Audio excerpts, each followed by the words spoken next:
Many artists in Birmingham, like Myra Bunce, worked across different kinds of arts and crafts.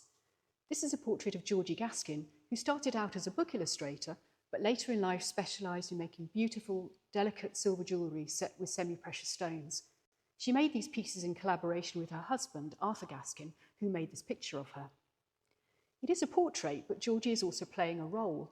The painting is called Fiammetta, which is the name of a character in Italian medieval literature, and Gaskin looks to the past in how he presents his wife. You can see her here wearing historic dress, and he paints her in the style of a 15th century Italian portrait. Like the Pre-Raphaelites before them, artists in Birmingham were fascinated by medieval storytelling and by myth and legend.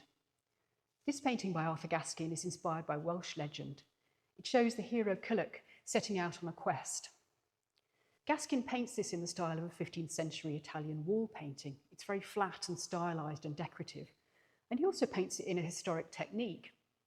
It's painted in tempera, which is a medieval method where the powdered pigment is mixed with egg yolk rather than oil as in oil painting. This results in rich, flat colour and allows for a really high level of detail. Birmingham became a centre for the revival of tempera painting around 1900, and you can see lots of examples in the pictures around this room. The artist who pioneered tempera painting in Birmingham was Joseph Southall, who painted this work, New Lamps for Old. Southall basically taught himself to paint in tempera by experimenting and looking at early Italian paintings. It was a long process, but he finally cracked the secret, and he then shared it with other artists in the city.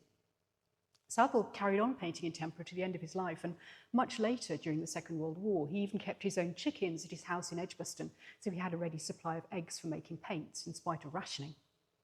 This painting is inspired by the story of Aladdin in The 1001 Nights. You can see the storyteller Scheherazade on the right, pointing towards the action.